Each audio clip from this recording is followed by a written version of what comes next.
So I got an example. Let's see how you reflect on this. Maybe you already know about it. RX bars. I've seen those. Yeah, they put the ingredients right on the front. 3 egg whites, 14 peanuts, 2 dates.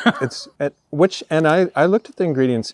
They have natural flavors in there, but really they're fairly natural ingredients. So the guy who started this with $10,000, 4 years later, he sold it to Kellogg for $600 million. You can get rich with protein bars. So he had a non-compete. So he couldn't compete for a while. But after the non-compete expired, he said, well, now I want to do bars again because $600 million is not enough. Or something. And how do I create the bar that has the highest protein per calorie? And so he got together with Peter Attia as the chief science officer and investor, and Andrew Huberman, who likes to promote these things. And they came up with the David bar.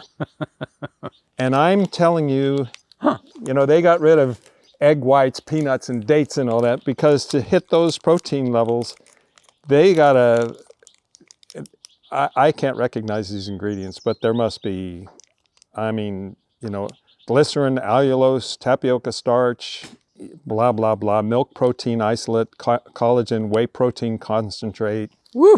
It's like, okay. Protein. We've gone full ultra-processed foods in order to get that little bit of extra protein in the protein bars so they get another. For people wondering, what is that ingredient EPG? It's a chemically modified vegetable oil called esterified propoxylated glycerol. The chemical modification makes it so the body can only digest about 8% of it, and the rest passes through without adding calories. For people who lived through the 90s, like I did, this is like next-gen Olestra. One of the 90s most infamous health food innovations was Olestra, a fat substitute that promised to let us all eat as many potato chips as we wanted, without wreaking havoc on our waistlines. Because in the good old US of A, don't make us choose between Doritos and buns of steel. Olestra, the miracle food product that became a pop culture punchline in less than a year. The problem with Olestra is its melting point was low enough that it created anal leakage. Not a great selling point for the brand. The chemical alterations used in making EPG increased the saturation of the fat and therefore the melting point. So the papers I read about it said it probably won't cause anal leakage for you unless you eat too much of it. David raised $75 million and bought Apogee, the makers of EPG, who have several patents on the chemical. Then they cut off all other companies who were incorporating it into their products. Like most new chemicals, we won't know what the long-term effect is on our bodies for probably 10 years or more.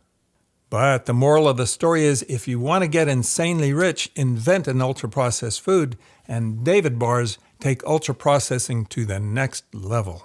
Can I see, so how many calories and how much protein?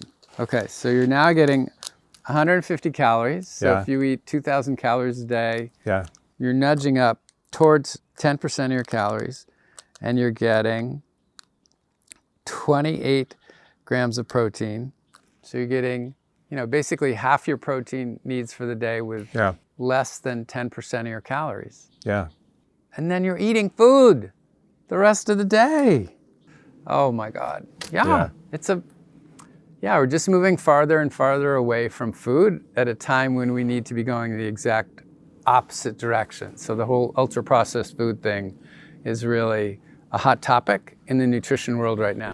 So I'll interject for just a second to say something Christopher probably can't say because he's a Stanford professor, and probably wouldn't say because he's so nice a guy.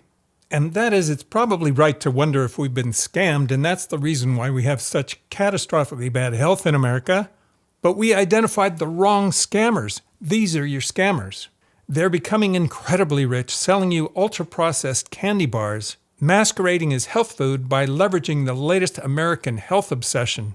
It's an obsession they helped create by calling the recommendations made by scientists around the world a joke. But somehow we Americans believed them and not the scientists, whereas other healthy countries went the other way.